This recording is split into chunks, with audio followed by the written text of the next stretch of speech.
Have you ever watched a dog show on television? Did you know that most of the people in the ring with the dogs are not actually the owners, but they are handlers who are paid to make the dog look good in the ring for the breeder who can't be there? The reason I know this is because my name is Meredith and I'm a dog trainer and handler, and I own 2 champion English pointers.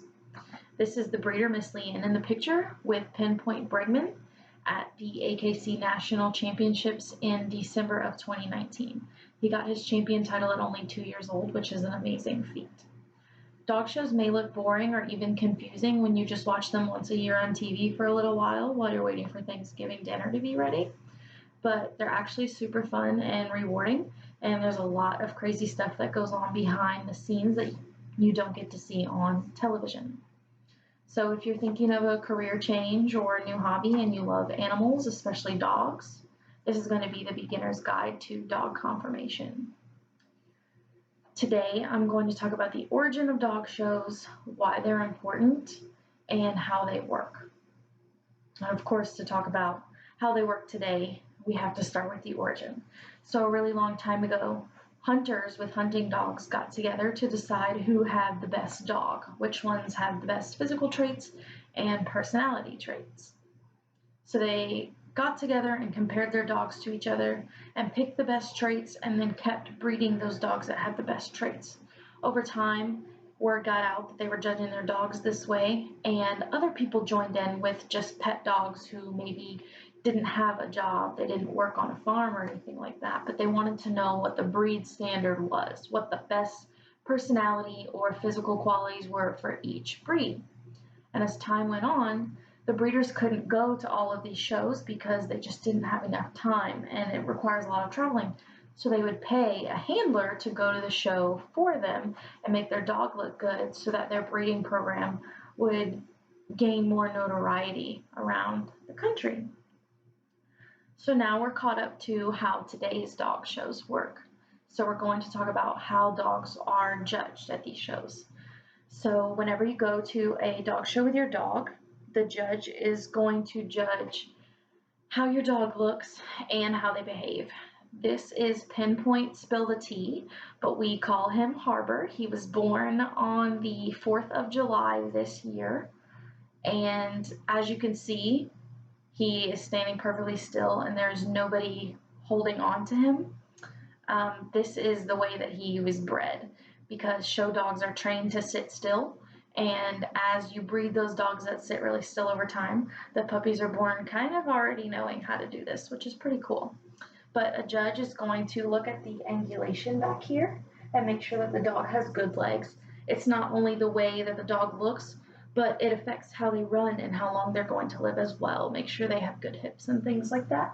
They're also going to judge what they call this top line to make sure it's straight so that they don't have any back issues as well.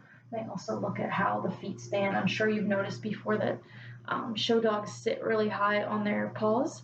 That means that they have a lot of calcium in their bones. And they're also going to touch the dog's face and look at their teeth. This will prove how calm the dog is, letting someone just touch them all over. And it also lets them look at the bite of their teeth to make sure that their teeth are straight if the breeder decides to breed them later. All of these things are going to matter when they register the dog with AKC and try to start a breeding program with a new puppy. And whenever you go to a show, I'm sure you've seen this before too, they make your dog run in a circle. That's also to check their gait. As you can see here on Solomon, his front paw and his back paw touch when he runs. That means that everything in his body is proportionate and it's where it's supposed to be. If his torso was too long or his legs were too long, his paws wouldn't touch like that. And also if he's yanking on the chain in the ring or just moving really slowly, then they know he doesn't listen really well. And so he doesn't have all the personality traits that a show dog is supposed to have. There's also 7 groups in a show, and after you win best of breed, which means that you beat all the dogs in your breed, you move on to your group. So I'm sure you've seen some of these things on TV, but we have the sporting group, which are dogs that retrieve birds. We have the hound group, which are dogs that retrieve other animals. They hunt for rats, maybe. This is the working group, dogs that do a job like protection. Boxers are one of those dogs. The terrier group, they specifically hunt animals out of the ground. That's why they're so small and fast. You have your toy group. They don't do anything special. They're all just really, really small. Your non-sporting group are the dogs that don't fit into any of the other groups. And these are your herding dogs that work on farms and round up the sheep. So you'll see one dog from each of these categories when they show the best in show, and they pick one and they win the whole show. And then the breeder gets super famous. And even though you can teach an old dog new tricks, these dogs do what they do, like I said before, because they were bred that way. So now we're going to talk about the importance of breeding programs. So breeders who are registered with AKC have taken the time to get all of their dogs health tested, make sure all of their bones are good and all of their structure is good for their breed. They meet the breed standard. They have to be a certain height, a certain length, no kinks in their tail, and all of the physical characteristics that I described before, as well as a good personality. And what happens is another breeder who has dogs from a totally different litter might approach the person who won best in show with the same breed and ask to breed their dogs together. And this is to prevent inbreeding. So if we didn't have these breeding programs, we would have a lot of dogs with deformities or bad health or just mixed breeds. I'm sure you've had a friend at some point or another, or heard someone close to you talking about maybe buying a puppy and it had some bad qualities. So the purpose of the American Kennel Club and all of these dog shows is to make sure that you are getting a super healthy dog, and they can also breed your dog after you buy it from them. That's how they keep their program going.